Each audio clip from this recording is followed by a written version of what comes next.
Our online service for NorthStar community, and it's great to be here. Beautiful day today, and just wonderful time to recognize and live with gratitude about our one and only loving God. So today we're going to talk about toxic shame, and I know it's one of those subjects that's so much fun to talk about, but I think for most of us, toxic shame is what drives much of our addiction and our addictive behaviors. And so it's important to understand what it is so we can start recognizing it. Because one writer talked about how our inner critic, our shame-based living, our toxic shame, whatever words you want to use, are like the whir of the air conditioner. You don't even know you're doing it. You don't know the things you're doing to yourself destructively. And so then the problem is anytime we have unresolved pain, anytime we have unresolved disconnection between our feelings and our thoughts, that's when we act out. That's when we become addictive. That's when we become, when living with addiction is easier than not living with addiction. And it really, addiction is so difficult. It's not really hard to understand, but it's so difficult to overcome. And just understanding and becoming aware of how your toxic shame drives your life can be so powerful and helps you to let go of some of the destructive behaviors and thinking that you do. So we're going to talk about that a little bit more today. The other thing we have to realize is that living with toxic shame so much of the time is unresolved anger, unresolved pain, unresolved history. And one of the things we forget is that it's a physiological reaction. I mean, our cortisol levels are too high, our epinephrine, norepinephrine's too low. I mean, we go on and on with this. So the point is, we just have to start figuring out ways to acknowledge that we have toxic shame and then figure out things to do to overcome it. So I'm going to read The Prodigal Son, which is just, to me, the greatest of all stories in the Bible. So again, for you that weren't raised in the church, if you weren't raised with the Bible, if you weren't, all these things, Jesus, who we believe is our Messiah and our Savior, talked a lot in parables because people couldn't hear him otherwise. And even then it was confusing, but he could put so much into 2-paragraph stories that to get his point across. And so now the prodigal son's a little more than 2 paragraphs, but a lot more. But it's also helpful to kind of understand where you are in the Bible. And so Jesus, Luke 15 is the chapter. And the first part of the chapter, the quote is that Jesus was speaking and hanging with people of disreputable reputations, right? So they were the addicts of the time. They were all those people. And that's who were just so enthralled with Jesus and what he had to say, because they sensed the love of God. They sensed that he could see through all the acting out, all the craziness that we do when we're addicted, and he could see us, our true hearts. And I will tell you, I believe this at the very core of my being, that almost every addict, underneath all their bravado, underneath all of our acting out, underneath all of our meanness and all things that we do, we're actually very sensitive, very caring individuals who have been hurt deeply. And we've been hurt so deeply that we don't want to deal with it because the pain's too high. And so what we choose to do is come up with behaviors to avoid pain as opposed to acknowledge the pain and deal with it. And so the same subject goes over and over with us. I don't care about your childhood. I just care about how your childhood affects you today. For many of us out there, we're walking around carrying pain from 10 years ago, 5 years ago, 50 years ago, no matter how old you are. When you hear that logically, it doesn't make sense. But of course, we all know how it makes sense. Trauma and abandonment are so painful. They destroy our self-being. They destroy who we are. It confuses us to the goodness in us.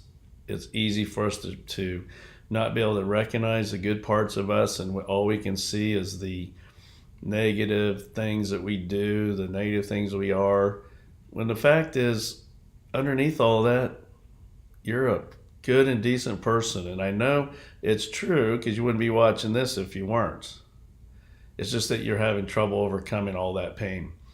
So today, I hope as we talk about toxic shame and give you the permission to let go of your pain, to see it, acknowledge it, and then hopefully you'll find ways to connect to help you get past it.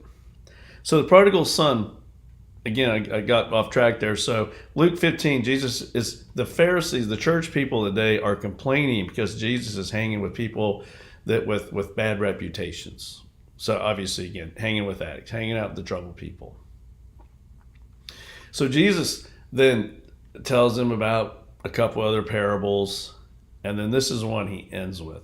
And then this is just before he talks about his second coming.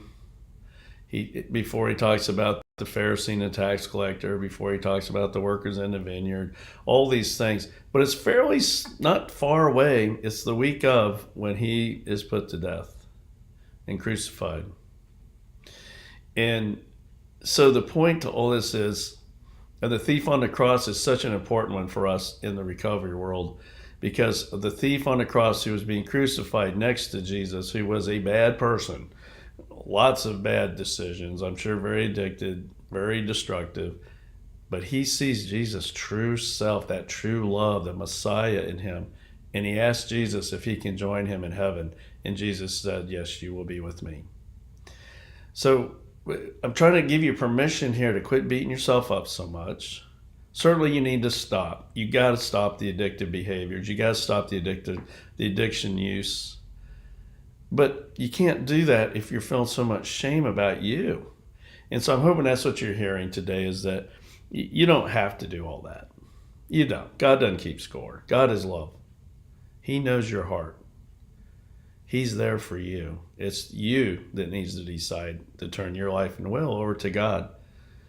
And maybe not even from the subject of being saved. Just your life will be better. There are so many reasons to stop the nuttiness, the craziness you're doing. And as you may recall, if you've been on here before, or if you're new, we break addiction into 3 categories. We have substances, which we all are familiar with.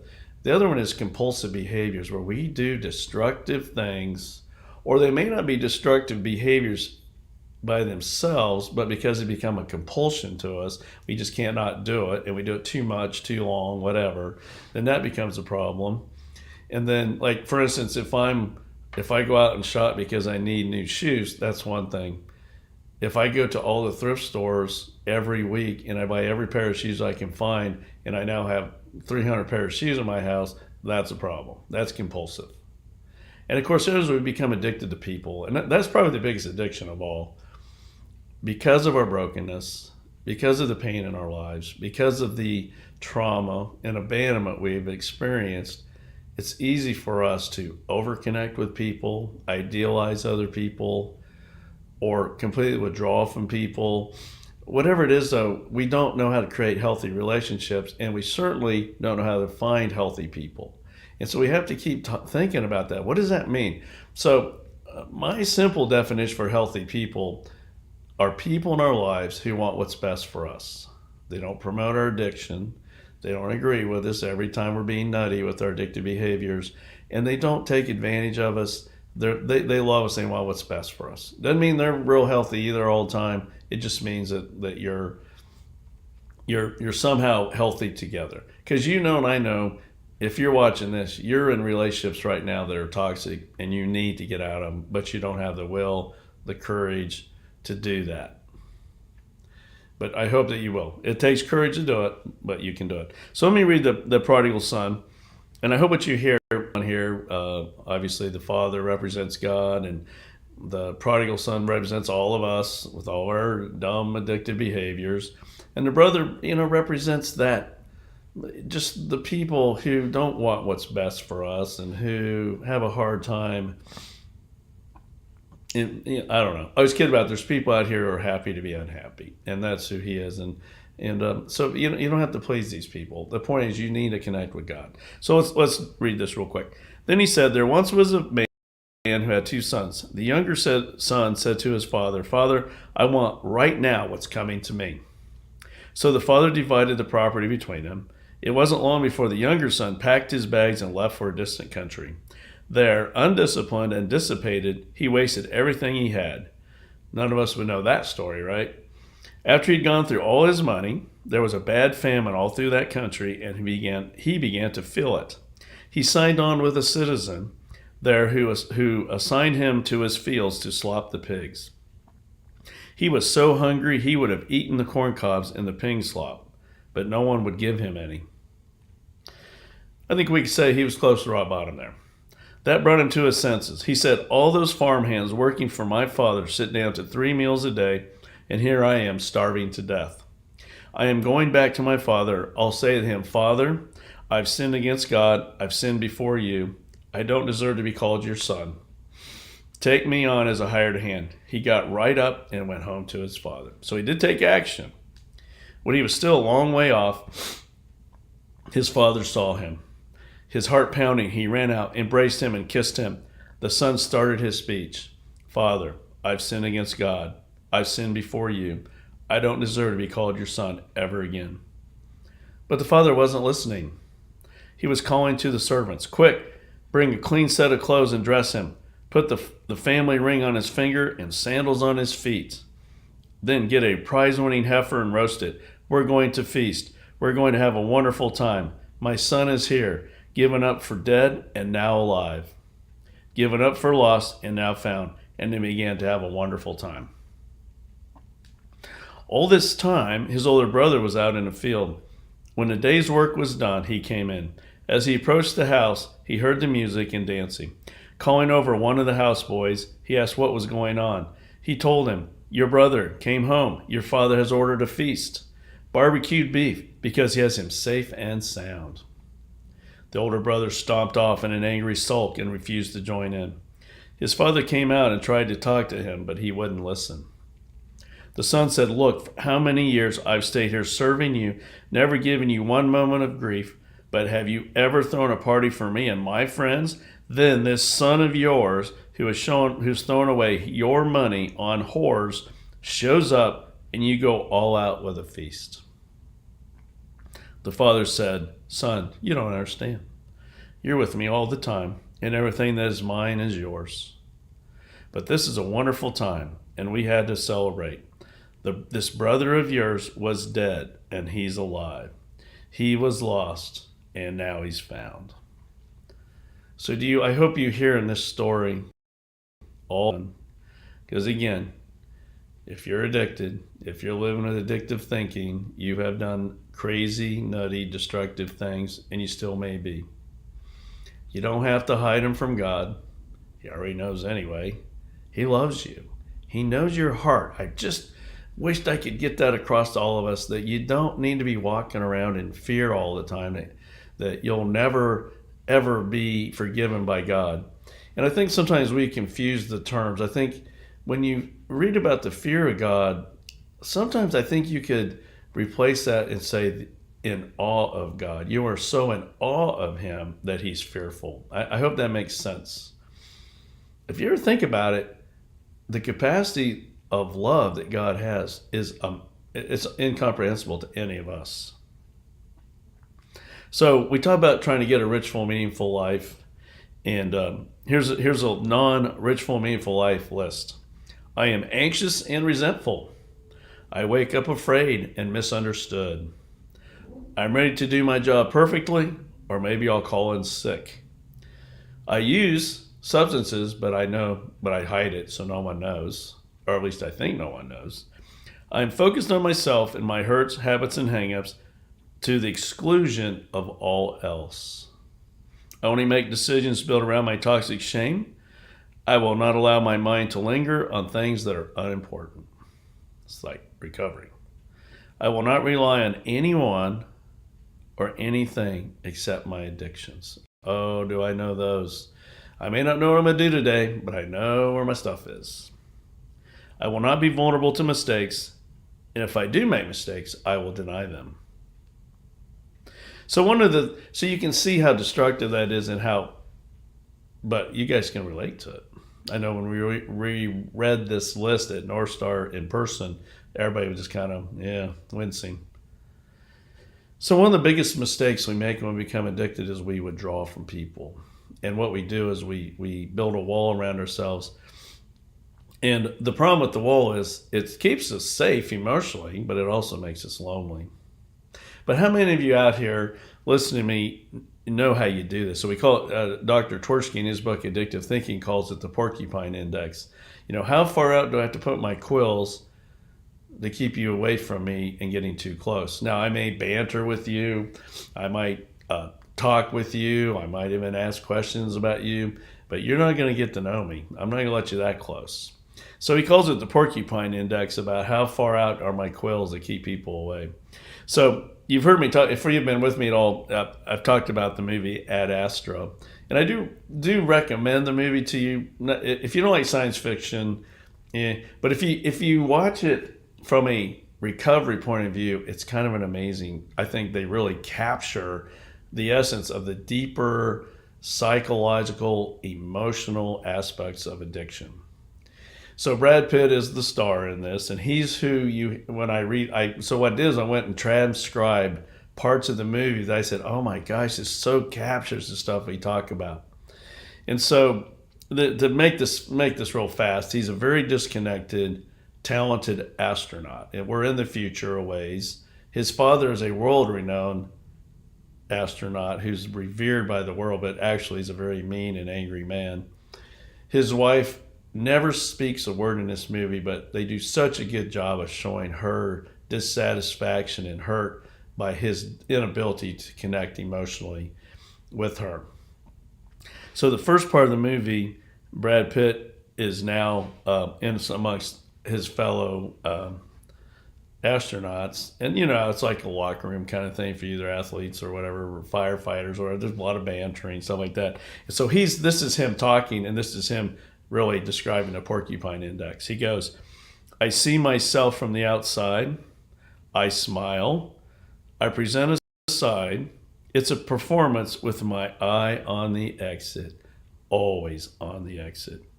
Just don't touch me. Space, I understand. Here I am comfortable. And space to us would be you isolating yourself and being alone. My self-destructive side, that's what she used to say to me. I should feel something. I survived. I should feel something. I'm guessing a lot of us can relate to that. Later in the movie, there's a violent scene in it, and he survives a violent attack, and he's back on the ship safe. And this is him, again, narrating to us, not to anyone in the movie. I understand that rage. I've seen it in my father. I've seen that rage in me. Because I'm angry, he took off. He left us. And again, he's talking about his father. I looked at that anger in me. I pushed that anger aside. All I see is hurt and pain. It keeps me walled off from relationships, from really caring for someone. I don't know how to get past that, to get around that. I don't want to be that man. I don't want to be my father. How many of us have this kind of unresolved, confusing rage in us? The pain, the just the hurt and that we experience. How many of you faced the rage of your broken father or mother? How many of you faced the abandonment of people who you should have been able to trust? Oh my gosh, for so many of you watching this, you've had so much pain in your life. Maybe it's been in your adulthood even. But wherever it is, it's easy for us to turn that pain onto us and attack us. So we go further in the movie, and now Brad Pitt character is out in space alone. And it's him talking again to us. I'm alone. Something that I always thought I would prefer. I confess it's wearing on me. I've let so many people down. I'm so selfish. I've not been there for others. Good way of talking about shame. So shame is a self-perpetuated, brutal tyranny of ourselves. If you want to look at a myth in your life that you perpetuate on a regular basis, it's the myth that you are a shameful, loathsome, unlovable, terrible person. Inadequate, not skilled, unlovable. I can go on and on. It's not true. God created you. God is love. What we're seeing is the brokenness from the trauma in your lives, the abandonment in your lives. That's what's created this. When I tell people all the time who were sexually abused as children, the worst thing that sexual abuse does you is it rips out the foundation from under you. You don't know who you are anymore. You lost that.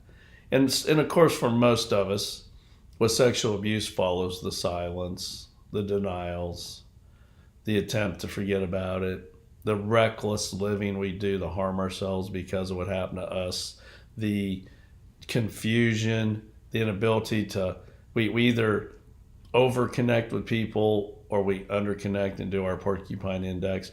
All this, just total recipes for us to be miserable. And if you can buy that toxic shame really is the key to recovery, you can recover. I always tell people, our addictions really aren't the substances or those crazy compulsive behaviors or all those people we've wrecked our lives with. It's our shame. We're addicted to it. We understand it. We know it. It makes sense to us. It's familiar.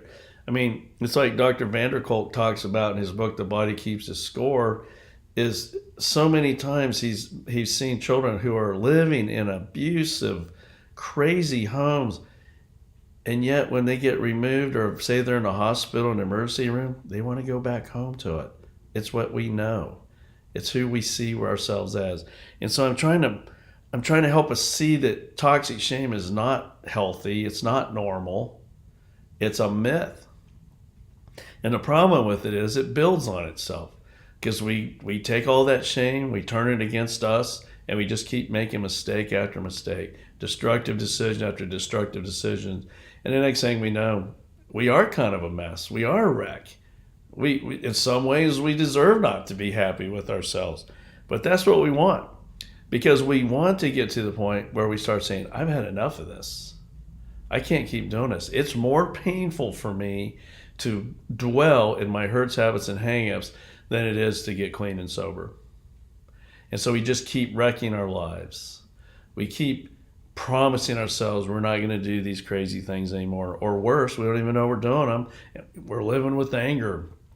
We're being destructive. We're mean. All those things. You don't have to do it. You don't have to do it. And there's a difference between toxic shame and healthy shame. Healthy shame is good. When you have healthy, shame is designed to keep us from repeating mistakes. That's what it's for. If I did something where I was mean and I feel bad about it, there's a pretty good chance I'm not going to do that again. That's what shame is for. It's a roadmap for us to do the right things. Toxic shame is different. Toxic shame says to us, it's a deep-rooted inadequacy, and what it's doing is it's telling us that loathing ourselves, judging ourselves, seeing ourselves unlovable, all things we do, it's like normal. That's what's natural. And we internalize it and we transfer it from our conscious thinking to our subconscious so it becomes who we are. And that's why it's so hard to get rid of it, even though it's really hard to get. And the problem with toxic shame too is that we internalize it and we magnify it. I always talk about how when something good happens, we externalize that. Oh, I was lucky, or, well, it just happened, or whatever. But then when we do something wrong, we talk about how, oh, I can't believe I did that. I'm so stupid. What a fool I am. Right? You hear the difference. And so we accept our low status of unworthiness, even almost subhuman beliefs about ourselves. And let's be honest, we resent others who are successful. And we over-idealize people so they can hurt us too. The problem is that this is so built into us, we really don't know how not to be living with toxic shame. But you're here watching. That tells me you're in recovery at some level or want to be in recovery. So I'm telling you, you can do it. The other problem with this is we've got to figure out ways to lower your cortisol levels. When you've been traumatized and abandoned, like most of you have, your cortisol levels are way too high. Cortisol is designed to be there in an emergency, to save you. When, say again, I always use the example, you're driving, someone starts to pull out in front of you, you see it, you slam on the brakes and you skid and your heart rate goes up and you're gasping, and that's what cortisol is for. But for many of you, you're living your life like you're going to be under attack every second of the day. In fact, one of the things they talk about with complex PTSD or long-term PTSD is that you have this thing called body armoring. You walk around, your muscles are tight, they're tense. You're waiting for the next bad event to happen. That's what toxic shame does to you. It's not real. Yes, there are going to be other things bad happen to you, but probably not to the level that you're living your life. So how do we get ourselves to stop this? How do we get out of this anger, resentment, loathing, self-critical judgment? How do we break this thing? We've got to start figuring out ways to do it. And I hate to tell you, but really there's only a couple ways you can do this. One, big picture, you got to connect with some people, therapists, healthy people, support groups, all those places where they're not going to be afraid to give you feedback about what you're thinking and doing. And more importantly, if you go to support groups, you'll connect with other people who are experiencing the same things. And hopefully some of them are further along so that you can say to yourself, oh, so I can do this too. I know so many people who live their lives thinking they're so unique, thinking they're the only ones, and then they get in support groups and they hear other people talking, and you can see them almost looking with shock and surprise because they're hearing their story. It makes it easier when you don't have to carry this thing alone. It makes it easier when you can put some logic to this, to what you're doing in reaction to what happened to you. There's so much dysfunction out there, and there's so much recovery out there. We just got to get you back. We got to get you out of the dysfunction and into the recovery world. And the recovery world is about as safe place as you can go. I don't know how to say it to you. If you haven't ever done it, find something. And so I'm going to just tell us briefly, and we'll stop for today, but there are three things to us. If you can start seeing these, it will help you. The first one is, it's atrophy thinking. I mean, we just figure out ways to see our flaws. We slowly and then more rapidly self-destruct with all this thinking and all these self-statements. We despise ourselves. We despise others. We live in despair and self-hatred. Basically, we just never can get out of our own way. One of the things I like to do to people's, when I talk to them individually, I tell them to start keeping track of how many times they say the word sorry in a day. It really wakes up a lot of people that realize how many times they're saying sorry when they don't need to be sorry. And so atrophy thinking, as it just tells you, we atrophy from inside. Without being checked, trust me, this one gets worse. It doesn't ever get better without some form of intervention. The other one is never enough. No matter what I do, no matter how much I do it, all that stuff, it's never enough. I know people who were, in our thinking, wildly, extravagantly successful financially, career-wise, whatever it is, and they're miserable because they're never enough. It's the never enough that pushes them and promotes them. This is also where we get into our perfectionism.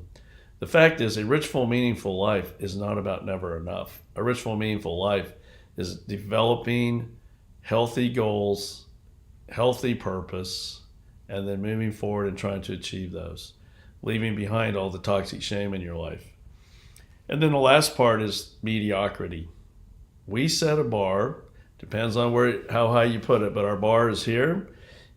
If we go above it, if we're more successful than that, we will do stuff to sabotage ourselves so that we do not get better than mediocre.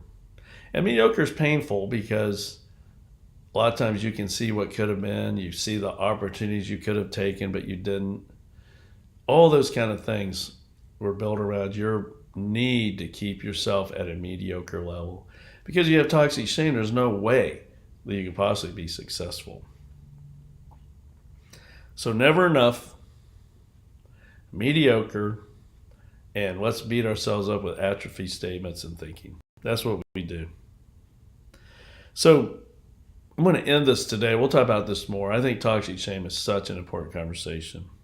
But we see ourselves as basically flawed as a person.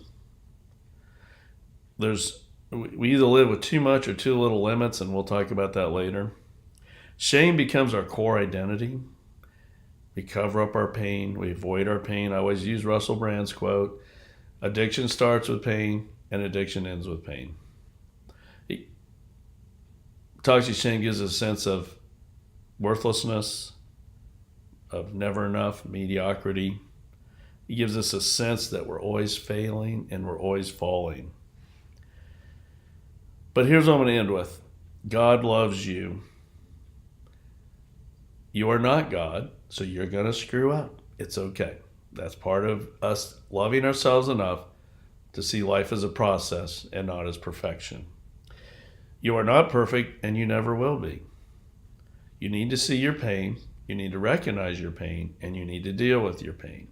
It will help you to see how the way you see yourself is not real. You have to start somewhere. You are not cursed. You are not stupid. You are not inadequate. Eventually, this is a tough one, but it's true. Eventually, you will see your trauma, your past abandonment as a gift. I know it's hard to hear, particularly if you're new. If you're a little bit further down, you get this one. But the fact is, we cannot turn the clock back. We cannot undo the bad things that happened to you as a child or bad things that happen to you wherever in your life. But we can undo the ongoing, lingering shame that you put with it that keeps you from living your life now in a way that you would love to, and without so much pain and misery and self-judgment. So you got to learn to accept what's happened to you, put it in proper perspective, forgive if you need to, forgive yourself if you need to, and move on. So I'll stop there. God loves you. You can get past this. You don't have to beat yourself up. You need to start listening to that whir of the inner critic in your ear telling you how worthless you are, all those things. So if you're here locally, we meet on Wednesdays and Fridays at 6:30, Sunday mornings at 9 o'clock. We do the online service, of course, usually Sunday mornings. We have childcare on all three of those meetings. We have a meal for you on Wednesdays and Fridays, so you don't need to go home first. And we have, like I said, we have childcare. So we take away a lot of the reasons not to come. If you're not coming here, it's because of you. If you're somewhere not local, understood. I'm glad you're on here. I'd love for you to reach out to me on email at csimpson@wgva.church and let me know you're listening and what's going on in your life. Might be helpful. So we always close our services with the prayer of serenity, and so I'd like to do that now. Again, as we always say, if we would just listen to this prayer and live it, life would be pretty good. So let's close with that. God, grant me the serenity to accept the things I cannot change, courage to change the things I can, and wisdom to know the difference. Living one day at a time, expecting one moment at a time, accepting hardships as a pathway to peace, taking as Jesus did the sinful world as it is, not as I would have it, trusting that Jesus will make all things right if I surrender to his will, that I may be reasonably happy in this life and supremely happy with him forever in the next. Amen. Again, thank you for joining. Toxic shame does not have to run your life, but you got to start doing something about it. So let me know if I can help you in any way. Great having you join me. Thank you.